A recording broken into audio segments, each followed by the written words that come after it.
আচ্ছা, আজকের যে টপিক সেটা হচ্ছে শ্বসন।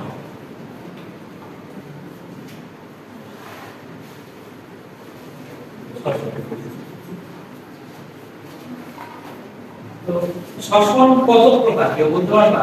শ্বসন দুই প্রকার, তাই না? সবার একটা হচ্ছে শ্বসন হচ্ছে দুই প্রকার। একটা হচ্ছে সবাত শোষণ, সবাত আর কি অবাত। আচ্ছা, আমি যদি প্রশ্ন করি অবাত শোষণ কাকে বলে, তাহলে সংক্ষেপে তোমরা কি বলবে? অক্সিজেন ছাড়া। আর সবাত মানে কি? সবায়ু মানে কি? বায়ুর উপস্থিতিতে। আর অবাত মানে বায়ুর অনুপস্থিতিতে।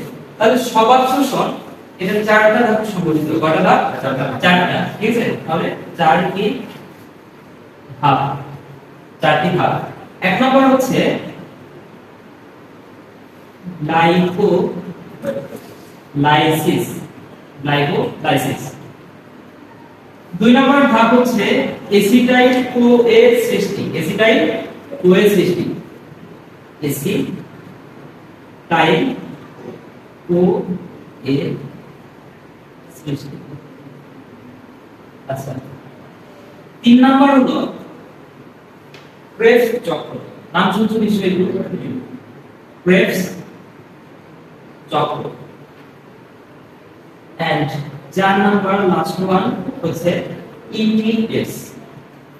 এই নামগুলো তোমরা সবাই নাইট্রেট শুনছো। ইটিএস বা ইলেকট্রন ট্রান্সপোর্ট সিস্টেম। এর পুরো নাম হচ্ছে ইলেকট্রন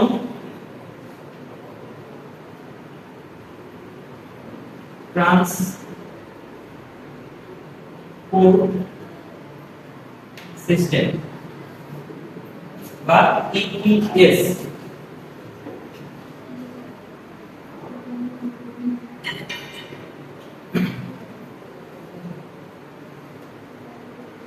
তাহলে এটা হচ্ছে সবাত শোষণের চারটা ধাপ। এবার আসি অবাত শোষণ। অবাত শোষণের ধাপ কয়টা বলতো? অবাত শোষণের ধাপ কয়টা? অবাত শোষণের ধাপ হচ্ছে দুইটা। এই যে এখানে দুইটি ধাপ, দুইটি ধাপ। আচ্ছা, এই যে আমরা গ্লাইকোলাইসিস করলাম না সবাত শোষণে, তাহলে অবাত শোষণের যে ধাপ এখানে আছে গ্লাইকোলাইসিস। তাহলে এখানেও আছে এক নাম্বার হচ্ছে লাইকোলাইসিস এবং দুই নাম্বার ধাপ হচ্ছে গ্লাইকোলাইসিস প্রক্রিয়ায় পাইরুভিক অ্যাসিড সৃষ্টি হয়। সেটা আমরা একটু পরে দেখব। কি তৈরি হয়? Pyruvic acid. তো এই যে পাইরুভিক অ্যাসিড তৈরি হয় সেটা অসম্পূর্ণ ধারণ ঘটে অবাত শোষণ প্রক্রিয়া। ঠিক আছে, তাহলে পাইরুভিক অ্যাসিডের অসম্পূর্ণ ধারণ, এটা হচ্ছে অবাত শোষণ। অবাত শোষণের দুইটা ধাপ।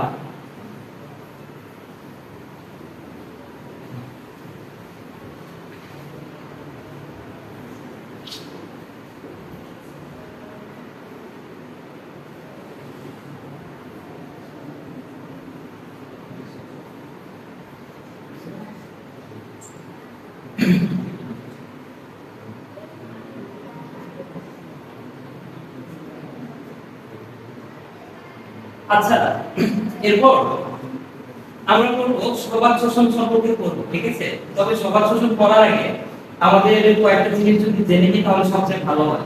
আমরা এই যে গ্লাইকোলাইসিস আছে না, এটার কিছু অপর নাম আছে। এসিটাইল কোএ এটারও অপর নাম আছে। ক্রেবস চক্র এটারও অপর নাম আছে। তাহলে আমরা অপর নামগুলো আগে জেনে নিই। ঠিক আছে, অপর নামগুলো জেনে নিই, তারপরে আস্তে আস্তে আমরা সেই প্রক্রিয়ার মধ্যে ঢুকে যাব আস্তে আস্তে। ঠিক আছে, তাহলে আমরা অপর নামগুলো এখন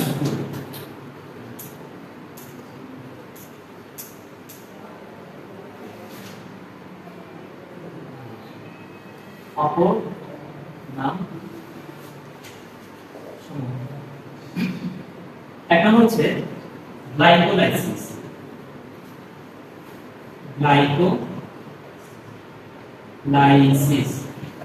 গ্লাইকোলাইসিসের অপর নাম হচ্ছে সাইটোপ্লাজমিক শ্বসন। কি? সাইটোপ্লাজমিক প্লাজমিক শ্বসন।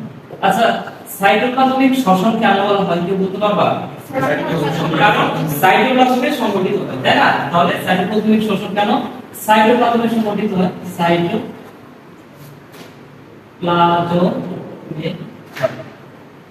আচ্ছা, 2 নাম্বার আমরা বলতে পারি স্বভাব এবং অবাধ শোষণের প্রাথমিক ধাপ কি? স্বভাব ও অবাধ শোষণের প্রাথমিক ধাপ। তাহলে গ্লাইকোলাইসিস হচ্ছে স্বভাব ও অবাধ শ্বসনের প্রাথমিক ধাপ। এই কথাটার অর্থ হচ্ছে, তোমরা একটু দেখো, একটু আগে কি লিখলাম? স্বভাব এবং অবাধ শোষণ দুটারই প্রাথমিক ধাপ কি? গ্লাইকোলাইসিস। তাহলে গ্লাইকোলাইসিসকে আমরা বলতে পারি স্বভাব ও অবাধ শোষণের প্রাথমিক ধাপ। এবং 3 নাম্বার হচ্ছে EMP pathway. EMP pathway. EMP pathway এটা বোঝানো হয় যে এই ইএমপি, এই তিনটা হচ্ছে তিনজন বিজ্ঞানী নামের প্রথম অক্ষর। এটা হচ্ছে এমবেডিং। এমবেডিং। এটা হচ্ছে মায়ারহফ। মায়ারহফ। এন্ড এটা হচ্ছে পারনাস। তাহলে এমবেডিং, মায়ারহফ এন্ড পারনাস তিনজন বিজ্ঞানীর নামের প্রথম অক্ষর যে ইএমপি পাথওয়ে।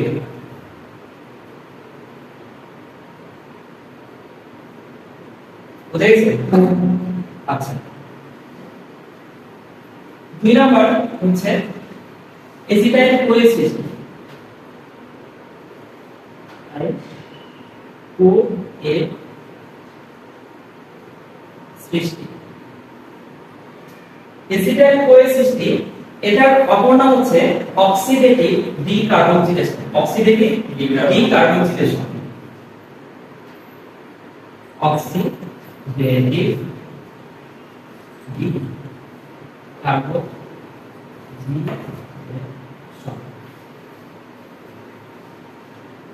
আচ্ছা, এরপর আসি ক্রেবস চক্র।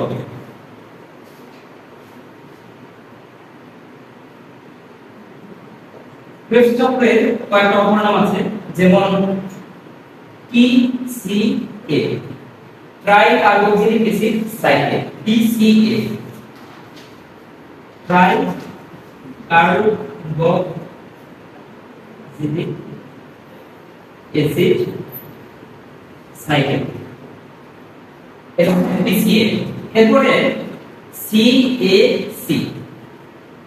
CAC এর অর্থ হচ্ছে সাইট্রিক অ্যাসিড সাইকেল।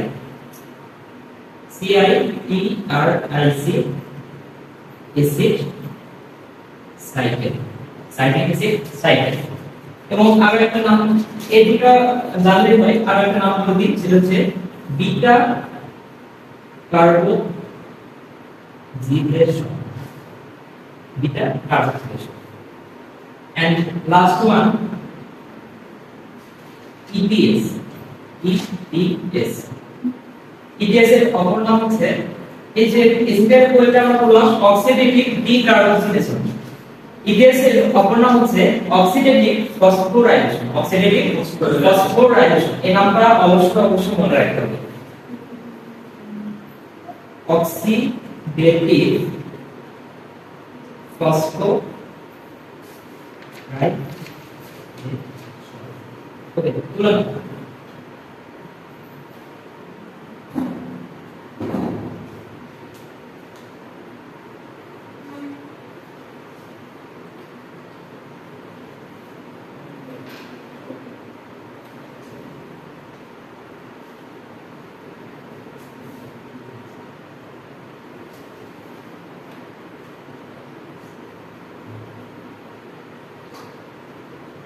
তাহলে এই নামগুলো কিন্তু অনেক গুরুত্বপূর্ণ। তোমাকে ইপিএস না বলে অনেক সময় এমসিকিউ করতে পারে অক্সিডেটিভ ফসফোরাইলেশন, ওই সময় তোমরা ভাবতে পারো, ঠিক আছে? তাহলে অক্সিডেটিভ ফসফোরাইলেশন মানে হচ্ছে ইপিএস।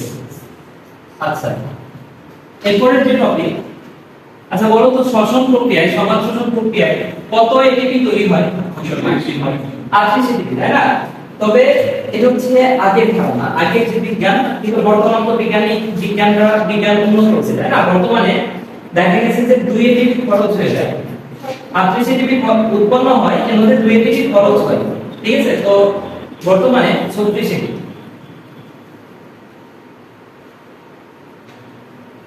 তাহলে আমরা এখন 36 এটিপি যে উৎপন্ন হয় সমাজ শ্বসন প্রক্রিয়ায় এর হিসাব দিব আমরা, ঠিক আছে? কিভাবে 36 এটিপি উৎপন্ন হয়?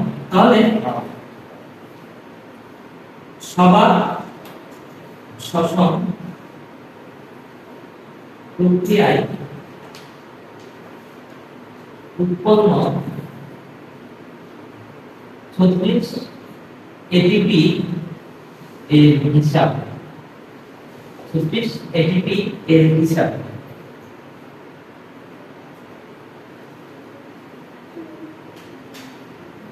আচ্ছা। তাহলে সবার শ্বসনের ধাপগুলো কি? প্রথম ধাপ হচ্ছে গ্লাইকোলাইসিস, গ্লাইকোলাইসিস। 2 নম্বর হচ্ছে এসিটাইল CoA সৃষ্টি, এসিটাইল CoA সৃষ্টি। 3 নম্বর হচ্ছে ক্রেবস চক্র। 3 নম্বর কি? ক্রেবস চক্র।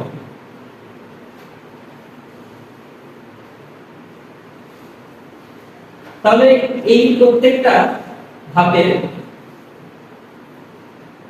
কি কি উৎপন্ন হয় সেটা মনে রাখার জন্য আমরা একটা সিরিয়াল মনে রাখবো, এইভাবে মনে রাখবো। PAN কি হয়? প্যান। এসিটাইল কোয়াতে CAN কি হয়? ক্যান। আর ক্রেবস চক্রে GF কেন নাই? প্যান ক্যান GF কেন নাই? কেন নাই? পানি কেন নাই? আচ্ছা, প্যান ক্যান GF কেন নাই? তাহলে এই প্যানতে কি হয় আমি সবকিছু লিখে দিই। পি তে হচ্ছে পাইরুভিক অ্যাসিড, পি তে কি? Pyruvic acid, pyruvic acid. আচ্ছা বুঝলেন? অথবা এক কাজ করো, ভিডিও তো আছে বাসায় থেকে দিতে পারো, এখন শুধু বুঝো বাসায় গিয়ে দিতে পারো, ঠিক আছে? এটা কাজ করতে পারো। আচ্ছা, পাইরুভিক অ্যাসিড এটা হচ্ছে এটিপি এবং এনটা হচ্ছে NADH2, NADH2। আচ্ছা, এসিটাইল কোয়ে এখানে সিটা হচ্ছে কার্বন ডাই অক্সাইড, সেটা কি? Carbon die oxide. এটা হচ্ছে acetyl CoA, acetyl CoA and এটা হচ্ছে NADH2, NADH2। আচ্ছা, যেটা হচ্ছে GTP, যেটা কি? GTP। এটা হচ্ছে FADH2 and সেটা হচ্ছে CO2 and last এটা হচ্ছে NADH2। তাহলে প্যান ক্যান GF কেন নাই? তাহলে এখানে আমরা কি দেখলাম? গ্লাইকোলাইসিস প্রক্রিয়ায় আমরা কি কি পাই, কি কি উৎপন্ন হয়, এসিটাইল কোয়েতে কি কি উৎপন্ন হয় এবং ক্রেবস চক্রে কি কি উৎপন্ন হয়, সবকিছু আমরা এই ছবির মধ্যে পেয়ে গেছি, ঠিক আছে? কিন্তু এখন প্রশ্ন হচ্ছে কয়টা করে উৎপন্ন হয়, তাই না? প্রশ্ন কি কয়টা করে উৎপন্ন হয়? পাইরুভিক অ্যাসিড উৎপন্ন হয় বুঝলাম, কিন্তু কয়টা উৎপন্ন হয় এটা তো প্রশ্ন, তাই না? তাহলে মনে রাখবা সবগুলো 2 2 2 2 2 2 এবং শেষে গিয়ে 4 6, শেষে গিয়ে কি 4 6 ধরে নাও তুমি মানে ক্রিকেট খেলতেছো, তো সবগুলো 2 রান করে নিলা এবং শেষে গিয়ে 4 4 মেরে দিলা, ঠিক আছে? তাহলে 2 2 2 2 4 6। আচ্ছা, তো আমি এখানে কিসের হিসাব দিচ্ছি বলতো 36 এটিপি এর হিসাব। এটিপি আমরা পাইছি কত? এটিপি আমরা পাইছি কত? মাত্র 2 এটিপি, তাই না? আমাদের তো 36 এটিপি লাগে, আমরা পাইছি কত? 2 এটিপি। আচ্ছা, তাহলে এখন 36 এটিপি এটা হিসাব করার জন্য আমরা একটা জিনিস মনে রাখবো, সেটা হচ্ছে GF9, GF9। তাহলে জিতে কি?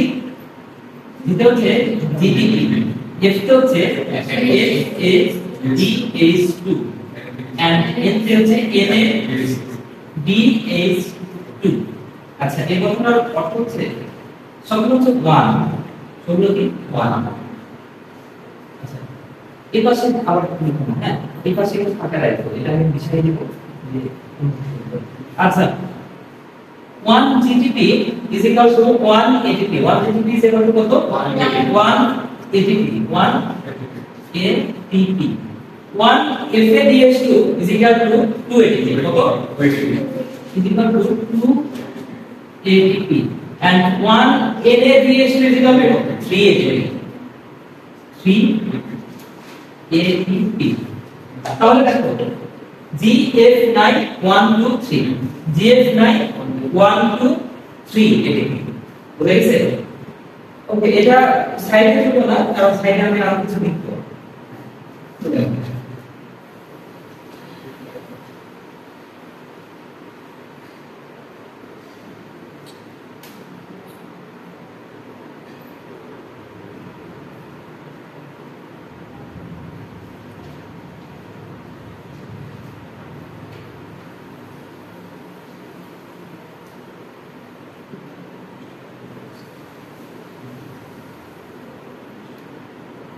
আচ্ছা, এটা মিশাই দিলাম। এখন আসো গ্লাইকোলাইসিস প্রক্রিয়ায় 2 ATP তো আমরা পাই, আমরা পাইছি 2 ATP, আর একটা পাইছি 2 NADH2। তাহলে 2 NADH2 থেকে কত ATP পাওয়া যায়? 6 ATP। কিন্তু না, আমরা পাই 4 ATP। 4 ATP কিভাবে পাই আমি বলছি, 4 ATP। আচ্ছা, গ্লাইকোলাইসিস প্রক্রিয়ার অপর নাম আমরা একটু আগে বললাম সাইটোপ্লাজমিক শ্বসন। কেন সাইটোপ্লাজমিক শ্বসন? সাইটোপ্লাজমে সংগঠিত হয়, কিন্তু এই গ্লাইকোলাইসিস প্রক্রিয়ার পরের যে ধাপগুলো আছে, এই যে এসিটাইল কোর থেকে সবগুলো কোথায় হবে? মাইটোকন্ড্রিয়ায় হবে। ঠিক আছে, তাহলে সাইটোপ্লাজম থেকে এই ধাপটা যাবে মাইটোকন্ড্রিয়া। তাহলে মাইটোকন্ড্রিয়া ভেদ করতে এর একটা শক্তি প্রয়োজন হবে না? তো শক্তিটা হচ্ছে 2 ATP। আসলে উৎপন্ন হয় 6 ATP, এর মধ্যে 2 ATP খরচ হয়ে যায়। ঠিক আছে, তাহলে অবশিষ্ট তাহলে থাকে কি 4 ATP। এই কথাটা লিখে নিতে পারো সাইড নোট, যদি মনে না থাকে এই যে সাইড নোট হিসেবে লিখে নিতে পারো যে 2 ATP কিভাবে খরচ হয়। মাইটোকন্ড্রিয়াতে প্রবেশ করার সময় 2 ATP খরচ হয়, তাহলে 6 ATP থেকে থাকে 4 ATP। তাহলে বলতো গ্লাইকোলাইসিস প্রক্রিয়ায় টোটাল প্রক্রিয়াতে কত ATP আমরা পাই? মোট কত ATP পাই? আমরা পাই 6 ATP, 6 ATP। আচ্ছা, এবার আসি এসিটাইল CoA। এসিটাইল CoA তে দেখো কি আছে? NADH2 কত হলো? 2 হলো। তাহলে এখান থেকে কত ATP পাবো? 4 ATP পাবো। কারণ এখানে তো প্রবেশ করছে, এখানে তো 2 ATP খরচ হচ্ছে। তাহলে 1 NADH2 থেকে পাই 3 ATP। তাহলে 2 NADH2 থেকে কত পাই? 6 ATP। তাহলে পাবো 6 ATP। আচ্ছা, এরপরে ক্রেবস স্টকে কি আছে? 2 GTP। 2 GTP থেকে আমরা কত ATP পাবো? 2 ATP, 2 ATP। আচ্ছা, 2 FADH2, তাহলে কত H2 পাবো? 4 ATP, 4 ATP। আচ্ছা, তোমরা কি বুঝতেছো? এবং 6 NADH2 আছে, তাহলে 18 ATP। 6 NADH2 equal to 18 ATP। এই বিষয়টা কে বোঝো না? বলো, কে বোঝো না? সবাই বুঝছো? আচ্ছা, তাহলে দেখো তো ক্রেবস স্টকে আমরা মোট কত ATP পাই? মোট কত পাই? 18 প্লাস 4 প্লাস 2 কত? 24। তাহলে দেখো ক্রেবস চক্রে পেলাম 24। এসিডে আমি কয়টা পাইলাম 6 এটিপি, গ্লাইকোলাইসিসে পাইলাম 6 এটিপি, মোট কত হয় 36 এটিপি। ঠিক আছে, তাহলে এই মোট হলো 36 এটিপি। আচ্ছা, এরপর থেকে যদি তোমাকে প্রশ্ন করা হয় যে 36 এটিপি আমরা কেমনে পাই, তোমরা কি অ্যানসার দিতে পারবে না? ওকে, তুলে নাও।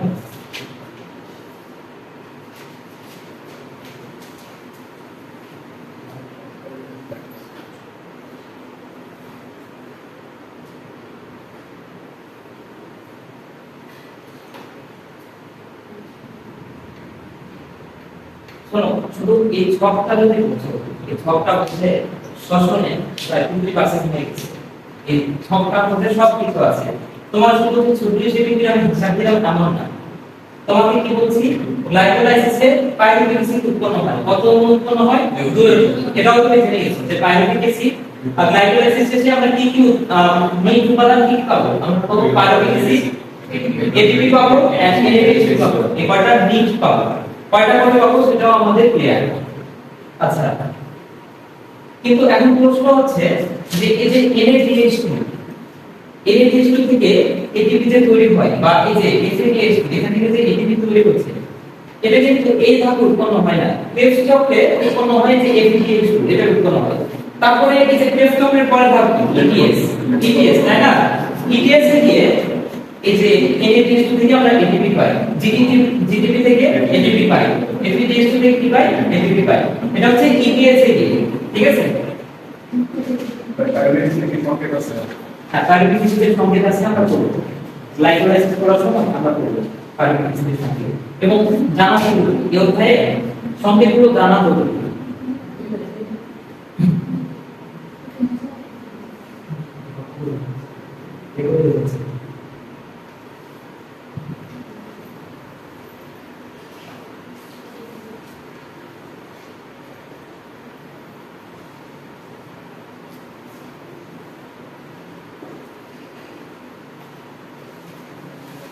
আচ্ছা, এবার আমরা করব গ্লাইকোলাইসিস। গ্লাইকোলাইসিস ওদের সবচেয়ে গুরুত্বপূর্ণ একটা বিক্রিয়া গ্লাইকোলাইসিস। তো গ্লাইকোলাইসিসটা সহজে বোঝার আগে, মানে বোঝার জন্য আমাদের গ্লাইকোলাইসিস করার আগে একটা টপিক আমাদের ক্লিয়ার করা জরুরি। সেটা হচ্ছে ফসফেট যোগের প্রক্রিয়া। ঠিক আছে, আমাদের কি করতে হবে? ফসফেট যোগের প্রক্রিয়া। আচ্ছা, এই বিষয়গুলো তোমাদের বইয়ে আলোচনা করা নাই, তবে তোমাদের বোঝার জন্য বা গ্লাইকোলাইসিসটা ভালোমতো বোঝার জন্য এই বিষয়টা আমাদের পড়তে হবে বা এগুলো অধ্যায়ে এই বিষয়টা লাগবে, ফসফেট যোগের প্রক্রিয়া। আচ্ছা,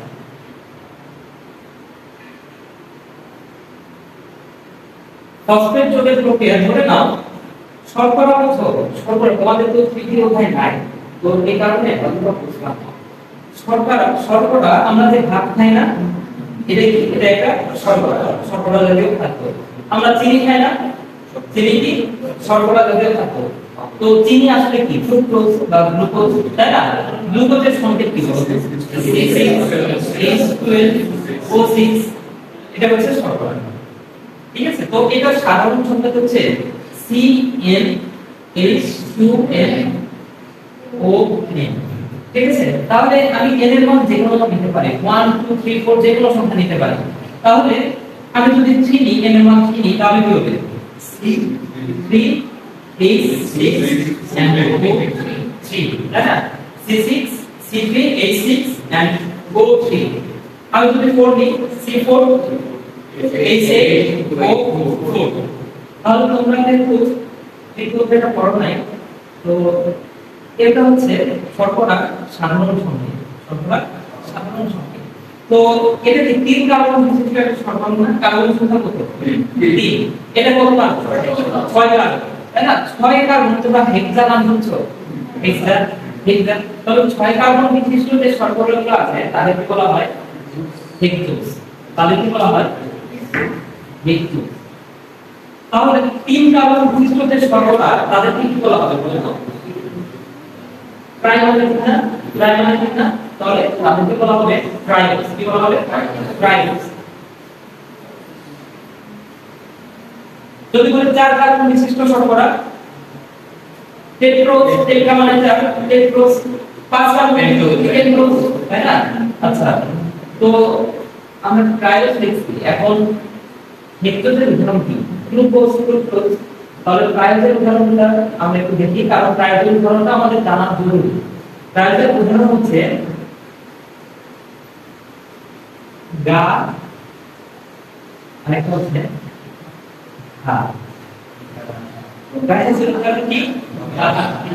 ঠিক আছে, গ্লিসারলডিহাইড, ডাইহাইড্রোক্সি এসিটোন, গ্লিসারলডিহাইড, ডাইহাইড্রোক্সি এসিটোন, গা ঘা। আচ্ছা, এটা জানা জরুরি ডায়াগনোসিস করার সময়। জাস্ট মনে রাখো ট্রায়োজের উদাহরণ হচ্ছে গা ঘা। আচ্ছা, পুরো ফর্মুলা লিখে দিই। গ্লিসারলডিহাইড, গ্লিসারলডিহাইড,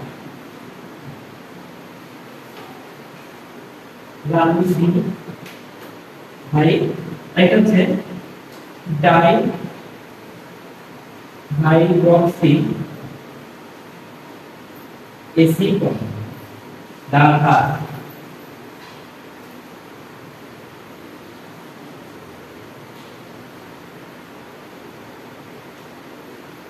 আচ্ছা, তাহলে ধরে নিলাম যে আমি একটা 3 কার্বন বিশিষ্ট শর্করা নিলাম, মানে ট্রায়োজ নিলাম।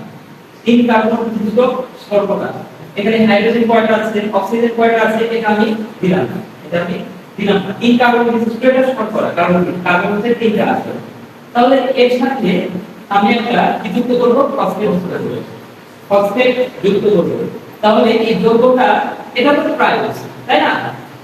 গ্লিসারলডিহাইড নাকি ডাইহাইড্রোক্সি এসিটোন, এটা আমি বলছি না, আমি বললাম যে এটা হচ্ছে ট্রায়োজ। এটা কি ট্রায়োজ?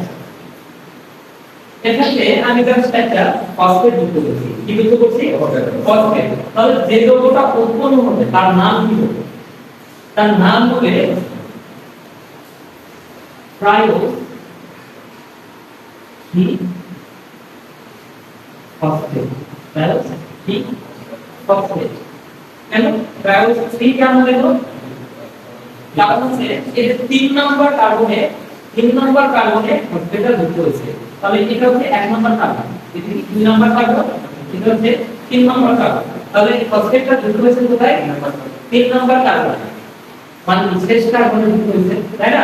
তো আমি ধরে নিলাম যে ট্রায়োজ না, আমি এবার নিলাম হেক্সোজ, মানে 6 কার্বনের মধ্যে একটা শর্করা C C C C C C, 6 carbon বিশিষ্ট একটা শর্করা আর কি হেক্সোজ বা গ্লুকোজ। এটা ধরে নিলাম যে গ্লুকোজ, ট্রায়োজের আগে না, এটা হচ্ছে গ্লুকোজ। তাহলে এর সাথে আমি জাস্ট একটা কি যুক্ত করব? Phosphate, phosphate. তাহলে গ্লুকোজ 6 ফসফেট। কারণ কি 6টা কার্বন না, তাহলে শেষ কার্বনের যুক্ত হবে। তাহলে একটা 1 নম্বর 2 নম্বর 3 নম্বর 4 নম্বর 5 নম্বর 6 নম্বর, এই 6 নম্বর কার্বনে ফসফেটটা যুক্ত হবে। তাহলে এটা যৌগটার নাম হবে গ্লুকোজ 6 ফসফেট। বিষয়টা কি বুঝছো? আচ্ছা, তাহলে ট্রায়োজ 3 ফসফেট, এখানে কি 3টা ফসফেট আছে, তাই না? 3 নাম্বার কার্বনে একটা ফসফেট, ঠিক আছে? ট্রায়োজ 3 ফসফেট মানে 3টা ফসফেট না, এটা সবাই বুঝবে। আচ্ছা, তাহলে ধরে নাও এর সাথে আমি আরো একটা ফসফেট যুক্ত করব। কি যুক্ত করব? আরো একটা ফসফেট যুক্ত করব। তাহলে এবার যৌগটার নাম কি? 3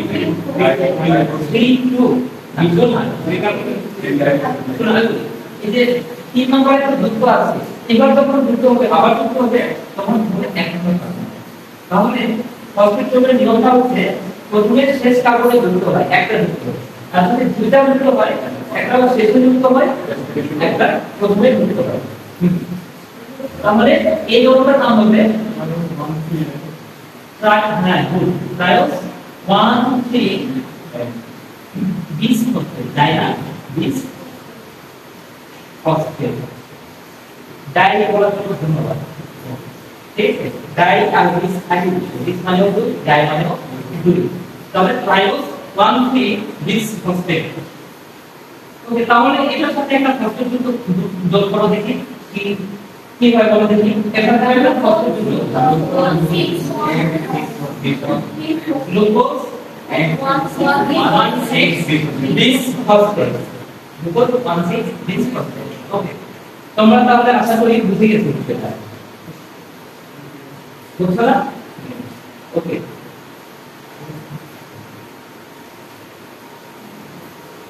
আমি হচ্ছে এক্সপ্লেন করব সেটা হচ্ছে ফসফেট যোগের নিয়ম ফসফেট যোগের নিয়ম ফসফেট যোগের নিয়ম এই সরি ফসফেট যোগের নিয়ম কি বলবো এবার পড়ব আমরা এনজাইমের নাম করব এনজাইমের নাম করো এনজাইমের নাম করো আচ্ছা তো এনজাইমের নাম করো আমরা এটা আমি কি যুক্ত করলাম ফসফেট যোগ করলাম তো একটা কথা মনে রাখবা ফসফেট যোগ অথবা যোগের এনজাইমের নাম হচ্ছে কাইনেজ ফসফেট যোগ অথবা বিয়োগ শুধু যোগ না অথবা বিয়োগ যোগের এনজাইম হলো কাইনেজ ফসফেট যোগ বা বিয়োগের এনজাইমের নাম কি কাইনেজ তাহলে আমি নিলাম একটা ট্রায়াল এর সাথে একটা ফসফেট যুক্ত করলাম এর সাথে একটা ফসফেট যুক্ত করলাম যোগটার নাম হলো ট্রায়োস 3 ফসফেট ট্রায়োস 3 ফসফেট তাহলে কি একটা ফসফেট যোগ হয়েছে না আচ্ছা এই ফসফেটটা যোগ করার জন্য কি একটা এনজাইম তৈরি হলো তাই না এনজাইমের নাম কি এনজাইমের নাম কি যোগটা বিয়োগের এনজাইম হচ্ছে কাইনেজ তাই না তাহলে এনজাইমটা হবে কাইনেজ কিন্তু কি কাইনেজ ট্রায়োস কাইনেজ তাই না তাহলে এটার নাম হবে ট্রায়োস কাইনেজ বুঝতে গেছে এটা আবার ধরে নিলাম যে triose 1 3 this phosphate triose 1 3 this phosphate তাহলে এখান থেকে ধরে নাও একটা ফসফেট বিয়োগ হয়ে যৌগটা হচ্ছে ট্রায়োস 3 ফসফেট তাহলে এনজাইমটার নাম কি হবে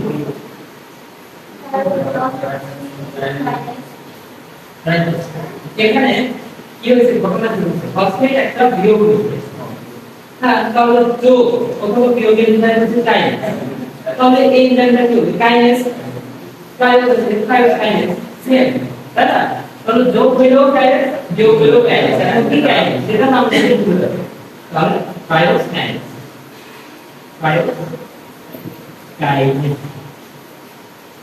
ওকে আশা করি বুঝে গেছেন পুরো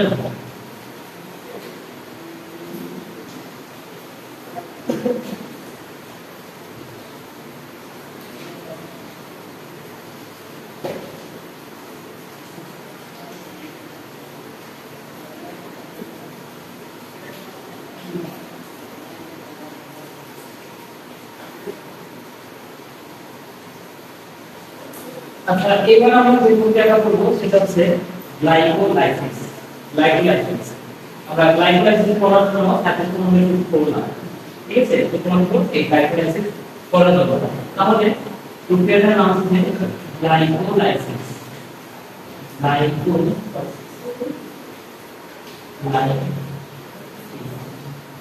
আচ্ছা গ্লাইকোলাইসিস লাইসিস কথার অর্থ কি ভাঙা লাইসিস মানে ভাঙা গ্লাইকো মানে কি গ্লুকোজ ভাঙা এটাকে কি বলা হচ্ছে গ্লাইকোলাইসিস তবে গ্লাইকোলাইসিস প্রক্রিয়ায় প্রথমে যে যৌগটা থাকে তার নাম কি গ্লুকোজ তাই না গ্লুকোজ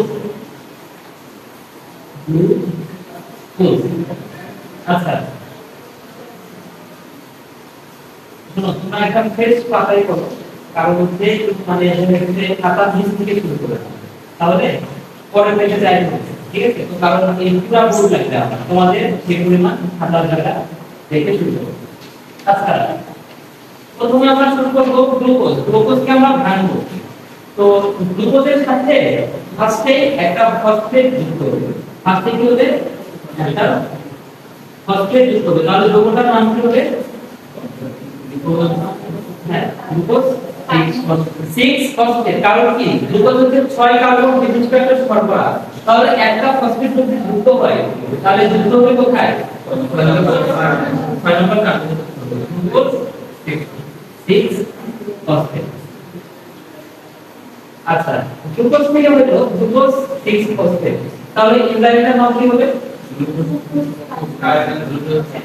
গ্লুকোজ কাইনেজ তাই না তবে এটার নাম গ্লুকোজ কাইনেজ বলা হয় গ্লুকোজ যেহেতু 6 কার্বন থেকে কিছু শর্করা তাহলে 6 থেকে বলা হয় হেক্সো তাহলে হেক্সো কাইনেজ গ্লুকোজ কাইনেজ না বলে হেক্সো কাইনেজ একই তাই না তাহলে হেক্সো কাইনেজ হেক্সো কাইনেজ আচ্ছা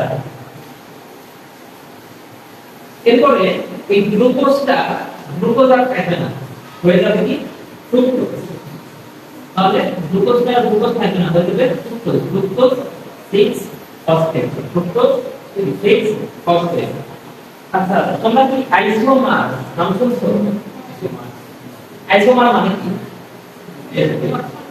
আইসোমার হচ্ছে সমান আইসোমার মানে কি সমান তোমরা যৌগ করবা এখন দেয়া দেবে ঠিক আছে আইসোমার মানে হচ্ছে সমান আইসোমার আচ্ছা আমি এখন গ্লুকোজের সংকেতটা লিখব দেখো C6H12O6 গ্লুকোজের সংকেত লিখব দেখো C6H12O6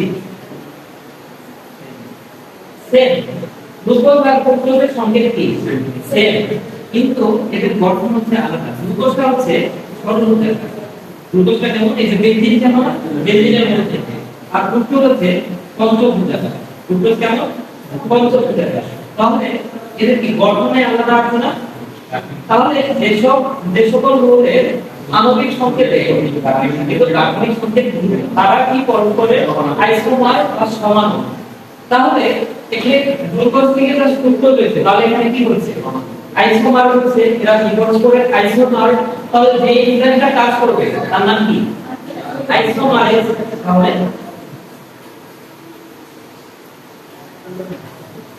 আচ্ছা এখন আইসোমারেজ বললাম কি আইসোমারেজ সেটা আমাদের জানতে হবে এই যে গ্লুকোজে কি ফসফেট আছে না আর কি গ্লুকোজ আছে তাহলে ফসফো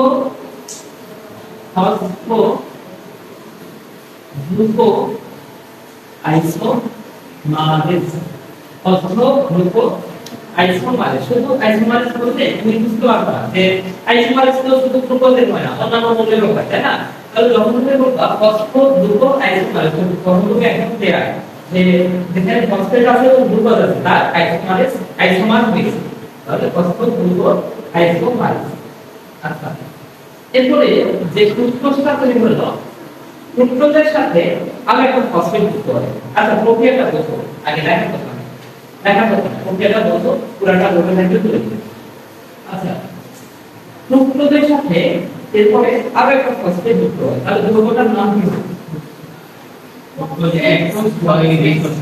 fructose 1,6 is phosphate fructose 1,6 is phosphate কারণ কি 1 নম্বর আর 6 নম্বর কার্বনে ফসফেট যুক্ত আছে 1,6 is ফসফেট তাহলে এখানে এনজাইমের নামটা কি হবে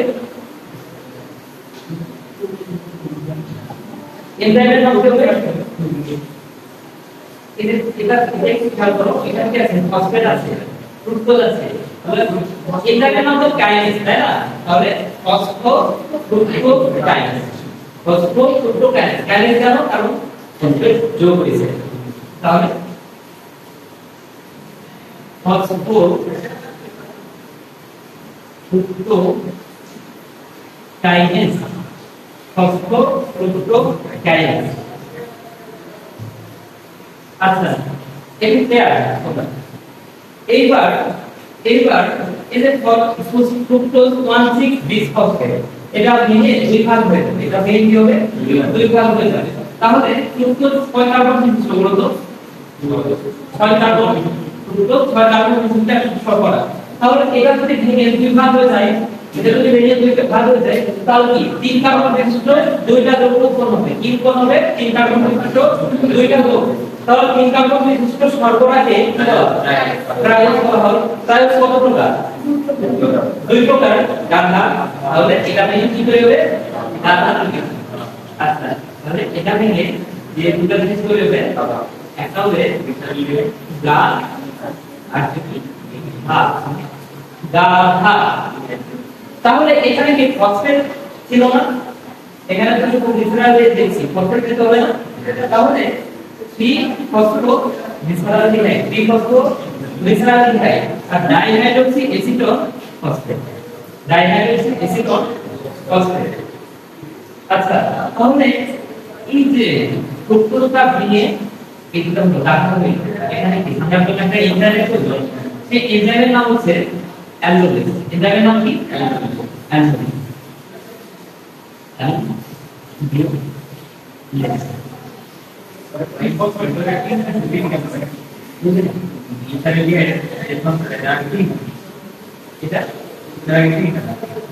এটা আগে 3 নম্বর কার্বন যুক্ত হচ্ছে, এটা তো 3 কার্বন যুক্ত না, 3 নম্বর কার্বন যুক্ত হচ্ছে 3 ফসফো গ্লিসারলডিহাইড।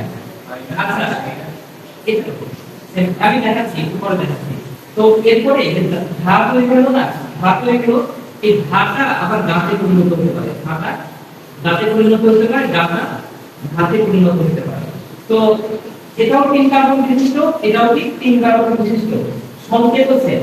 তাহলে এরা পরস্পরের আইসোমার না, আইসোমার না। তাহলে ধাপ যদি গাঁতে পরিণত হয় তাহলে এনজাইমটার নাম কি হবে? আইসোমারেজ, আইসোমারেজ মানে আইসোমারেজ।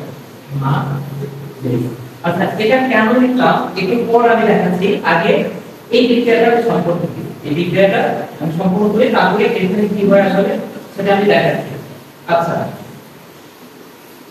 এরপর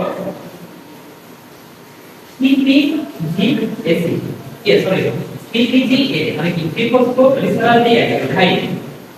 এটা এই অ্যালডিহাইডটা রূপান্তরিত হয় ফসফেটে। অ্যাসিডটা কি হয়? অ্যালডিহাইডটা অ্যাসিডে রূপান্তরিত হয়, ঠিক আছে? তো তোমরা যতটুকু এখন পড়ো নাই, তবে এই বিষয়টা পড়ছি কিনা একবার দেখো। হাইড্রোক্সাইড অ্যালডিহাইড অ্যাসিড, এটা কি অ্যালকোহল। কোনো একটা যৌগের শেষে যদি OH পাও এটা হচ্ছে অ্যালকোহল। CH পাইলে অ্যালডিহাইড এবং C হলো H, যেমন CH3COOH, এটা একটা অ্যাসিড, এটা হলো অ্যাসিড, ঠিক আছে? তাহলে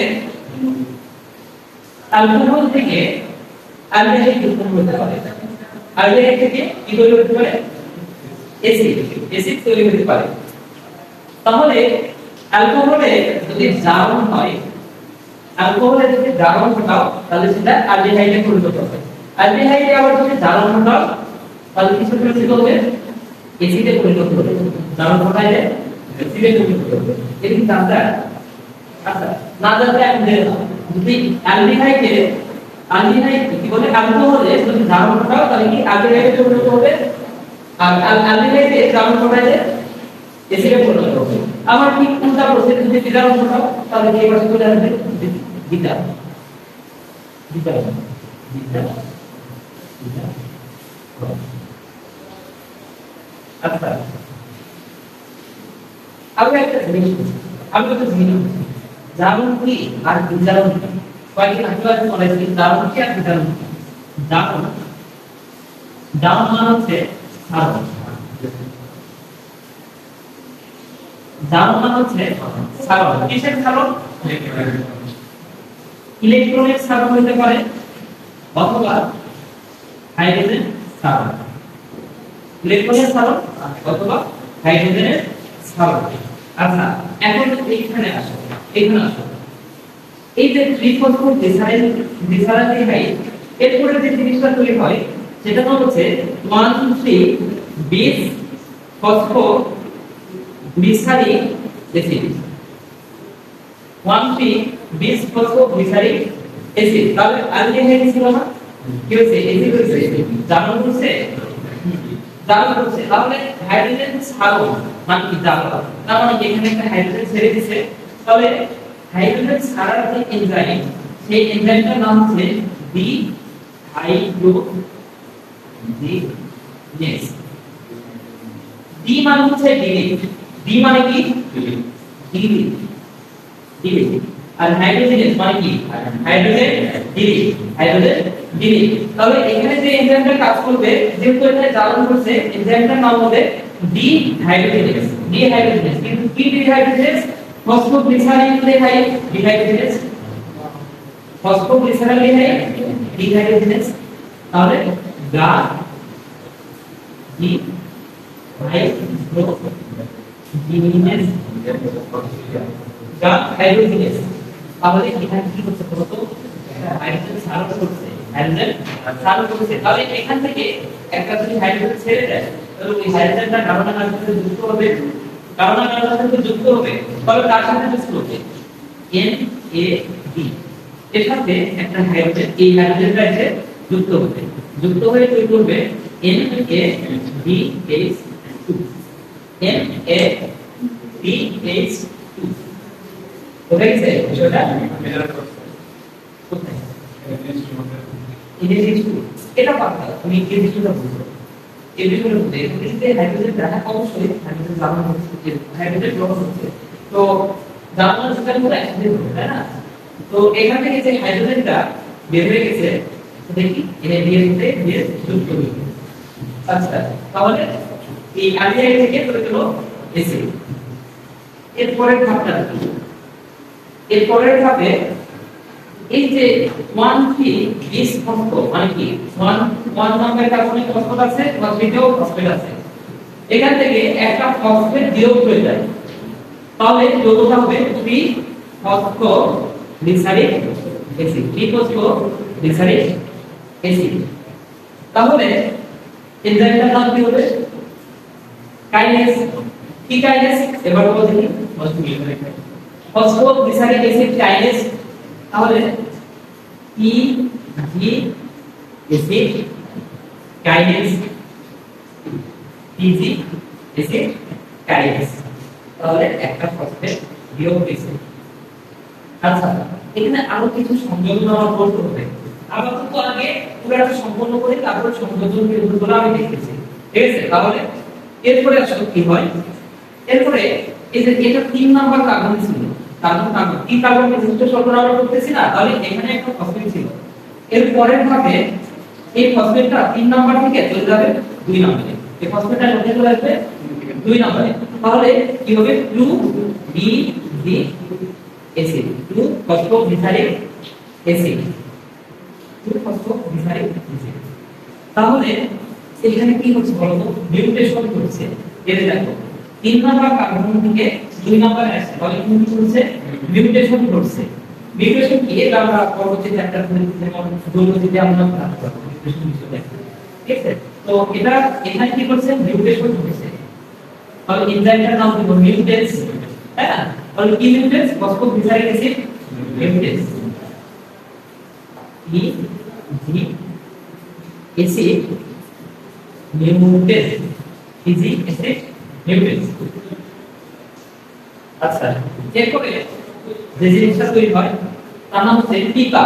কি জিনিস তৈরি হয়? তার নাম হচ্ছে পিপা। পা। এবং লাস্টে যে জিনিসটা তৈরি হয় তার নাম হচ্ছে পা। যে জিনিসটা তৈরি হয় তার নাম হচ্ছে পা। তাহলে প্রতিটি এসে থেকে কি তৈরি হয়? পিপা। আর এখানে তৈরি হয় পা। তাহলে এনজাইমের নাম হলো কি? পিপা। এর ফুল ফর্ম হচ্ছে ফসফোইনোল পাইরুভিক অ্যাসিড। ফসফোইনোল পাইরুভিক অ্যাসিড, আর এটা হচ্ছে পাইরুভিক অ্যাসিড। তাহলে ফসফোইনোল, এখানে একটা ইনোল তৈরি হচ্ছে, এই কারণে এনজাইমের নাম হচ্ছে ইনোলেস। এনজাইমের নাম কি? ইনোলেস।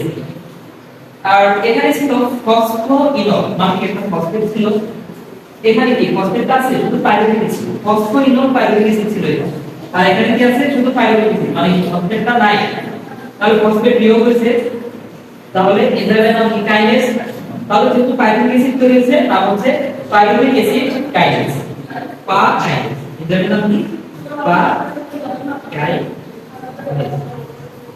Pyruvate acid kinase. বিষয়টা বোঝা গেছে?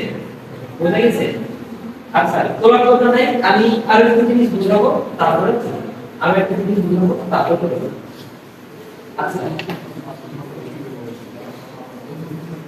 এবার আসো, একটা জিনিস মনে রাখো, একটা সিরিয়াল মনে রাখো, 129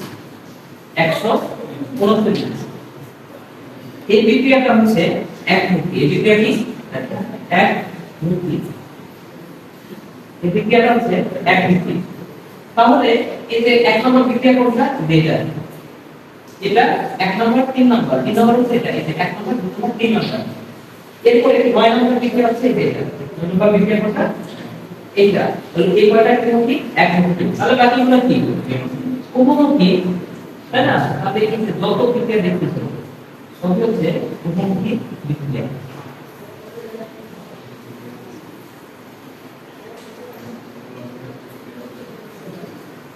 সবগুলোই উভমুখী বিক্রিয়া, বোঝা গেছে? আরো কিছু জিনিস দেখো, এখানে একটা ফসফেট যুক্ত হয়েছে, গ্লুকোজের সাথে কি হয়েছে, একটা ফসফেট যুক্ত হয়েছে, ফসফেটটা পাইলো কই থেকে, আচ্ছা, এটিপি নাম শুনছো? এটিপি মানে কি, অ্যাডিনোসিন ট্রাইফসফেট, ট্রাই মানে কি এই তিনটা ফসফেট আছে, এটিপিতে কয়টা ফসফেট আছে, তিনটা। তাহলে এটিপি নাম শুনছো? এটিপি মানে কি, অ্যাডিনোসিন ডাইফসফেট, তাহলে এখানে তিনটা ফসফেট, এখানে দুটো ফসফেট। তাহলে আমরা যদি এটিপি থেকে এটিপি পরিণত করতে পারি এটিপি, তাহলে কি একটা এখানে তিনটা ছিল, এখানে হচ্ছে দুইটা, তাহলে কি একটা ফসফেট যুক্ত হয়েছে, ফসফেটটা যুক্ত হয়ে কার সাথে, এই যে গ্লুকোজের সাথে। আচ্ছা, ফ্রুক্টোজ আছে, ফ্রুক্টোজ 6 ফসফেট আছে, এখানে কি আরো একটা ফসফেট যুক্ত হয়েছে, তাহলে ফসফেটটা পাবো কই থেকে, এটিপি থেকে, এটিপি, এখান থেকে একটা ফসফেট পাইলো, এটা হয়ে গেল এটিপি, বুঝা গেছে? ওকে, এরপরে একটু খেয়াল করো, 1,3-বিসফসফোগ্লিসারিক অ্যাসিড, 1,3-বিসফসফোগ্লিসারিক অ্যাসিড থেকে তৈরি হয়েছে 3-ফসফোগ্লিসারিক অ্যাসিড। তার মানে কি একটা ফসফেট বিয়োগ হয়েছে, একটা ফসফেট বাদ দিয়েছে, বিয়োগ হয়েছে। তাহলে এখানে কি করছে বলতো, এখানে এই যে একটা ফসফেট বাদ দিয়েছে, তার মানে কি এই ফসফেটটা, যে ফসফেটটা এখানে বাদ দিল, সেই ফসফেটটা কার্বন থেকে যুক্ত হবে, কার সাথে যুক্ত হবে, এডিপি, এর সাথে এই ফসফেটটা গিয়ে যুক্ত হবে, তাহলে কি হবে, এডিপি উৎপন্ন হবে। বিষয়টা বোঝা গেছে? আচ্ছা, আমরা একটা জিনিস দেখো, এই যে এখানে পিপা ফসফোইনোল পাইরুভিক অ্যাসিড, এখানে ফসফেট ছিল কিন্তু এখানে একটা ফসফেট বাদ হয়ে গেছে, বিয়োগ হয়ে গেছে, তাহলে সেই ফসফেটটা কার সাথে যুক্ত হবে, এডিপি এর সাথে যুক্ত হয়ে তৈরি করবে এডিপি। বিষয়টা কি বোঝা গেছে? আচ্ছা, এখন তোমাদের মনে প্রশ্ন হতে পারে, আমাদের ইতিহাসে তোমাদের মনে প্রশ্ন হতে পারে যে ভাই গা থেকে তো সবই তৈরি হয়েছে, গা থেকে তৈরি হয়েছে পা, গা থেকে কি তৈরি হয়েছে, পা তৈরি হয়েছে, ঘা থেকে কি তৈরি, তাই না? তো ঘা থেকে কি তৈরি হয়, ঘা আবার গাতে পরিণত হয়, ঘা কিসে পরিণত হবে, গাতে, কোন গা থেকে কি পা, তাই না? একই বিষয়। তাহলে আমরা পাইরুভিক অ্যাসিড কয়টা পাবো বলো তো? পাইরুভিক অ্যাসিড আমরা কয়টা পাবো?